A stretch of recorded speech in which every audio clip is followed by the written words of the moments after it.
C'était donc ça. Maintenant, je comprends pourquoi. Voilà donc pour quelle raison il a coupé les spaghettis et taillé les aubergines en lamelles. C'était la solution idéale pour une préparation de ce genre. Quelle façon étrange de préparer les spaghettis. Vous n'avez encore jamais vu une telle préparation. Moi non plus, mon cher, c'est un tout nouveau style de cuisine. En tout cas, c'est très original, personne ne pourrait dire le contraire. Et puis c'est très facile à manger. On n'a pas besoin d'enrouler les spaghettis autour de la fourchette. Il suffit de les piquer et de les porter à la bouche. Je n'arrive pas à croire que le plat soit à l'œuvre d'un enfant. Oh, ce plat me rappelle les repas de mon enfance. C'est si bon, c'est original. On pourrait en manger encore et encore, rien que par gourmandise. Ça n'est pas possible, laissez-moi goûter.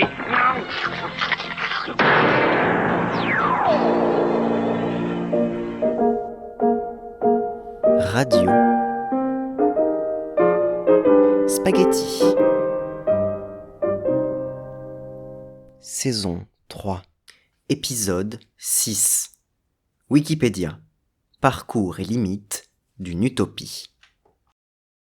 Bonjour à tous, merci à vous d'être ici sur Radio Spaghetti. Aujourd'hui, je vous propose pour les 20 ans et un jour de Wikipédia de vous parler de cette encyclopédie collaborative en ligne. Elle est incontournable, impossible de ne pas la connaître avec ses chiffres records, comme ses 30 millions d'articles, dont 2 millions en français, plus 25 000 nouveaux articles publiés chaque jour, et ses 500 millions d'utilisateurs mensuels, dont vous faites sûrement partie. Mais avant, remontons le temps jusqu'à la première encyclopédie, ou en tout cas celle qui fit connaître ce terme et lui donna la définition que l'on y connaît aujourd'hui, l'encyclopédie ou dictionnaire raisonné des sciences, des arts et des métiers, écrite notamment par Diderot. Cet ouvrage de plus de 71 000 articles qu'il fallait commander a été publié en 4 255 exemplaires, très important pour l'époque, mais ce savoir est resté assez inaccessible pour le grand public. Petit à petit, les encyclopédies se sont démocratisées, toujours sous la forme de livres, jusqu'à l'arrivée des ordinateurs et d'Internet. Cela va révolutionner l'accès au savoir. On va pouvoir assister à la naissance d'encyclopédies numériques payantes, telles que Microsoft Encarta, sous la forme de disques. Ces encyclopédies sont rédigées par des spécialistes et chaque article est vérifié avant sa publication.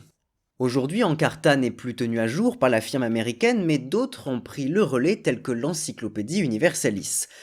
Mais au début du XXIe siècle, le 15 janvier 2001 pour être précis, une seconde révolution bien plus importante se prépare. Les deux Américains, Jimmy Wales et Larry Sanger, créent Wikipédia, une encyclopédie collaborative à but non lucratif.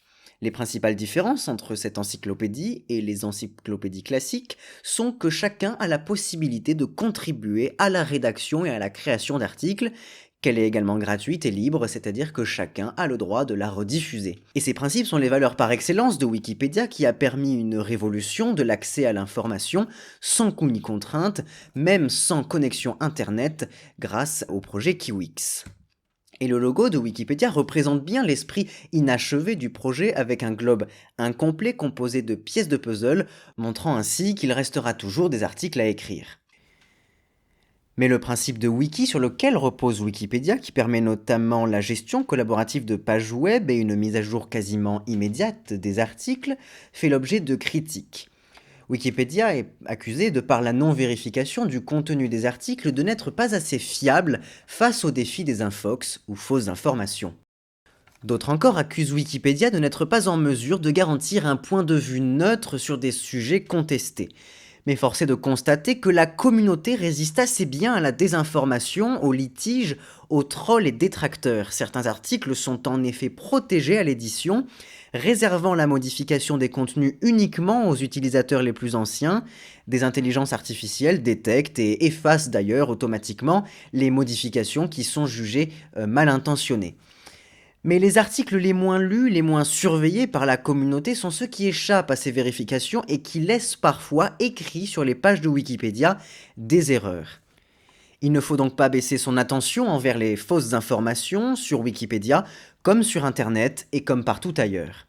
En tout cas, pour ce qui est de Wikipédia, il ne faut pas hésiter à naviguer dans les sources de l'article accessible en cliquant sur les petits chiffres bleus en exposant répartis sur tout l'article. Avant de terminer, il peut être intéressant de nous renseigner sur les différentes identités des Wikipédiens. Le journal Le Monde rapporte les paroles de Lionel Barbe qui esquisse le portrait robot des contributeurs de l'Encyclopédie Libre.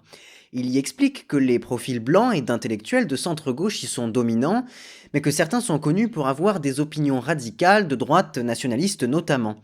Et l'on comprend alors la fragilité de cette relative neutralité face à des contributeurs provenant de tous les horizons.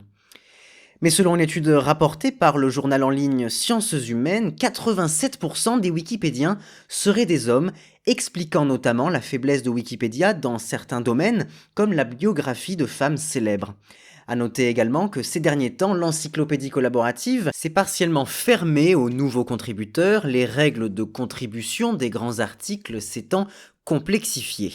Nous n'avons jamais été aussi mauvais que la presse le disait au départ, mais nous sommes bien loin d'être aussi bons que les gens le disent aujourd'hui, explique Jimmy Wales, donc cofondateur de Wikipédia. Alors pour 2021, après une gestion remarquable par la communauté du flot de fausses informations et de théories du complot sur la Covid-19, nous ne pouvons que souhaiter à Wikipédia de continuer à rester une utopie du savoir commun et de l'Internet sans frontières, tout en continuant à se perfectionner.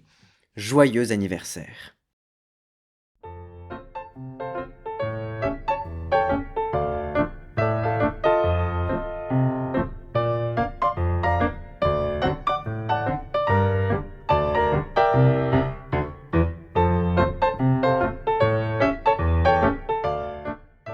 Retrouvez les sources et les crédits musicaux dans la description de ce podcast.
À écouter et réécouter sur radio-spaghetti.blogspot.com.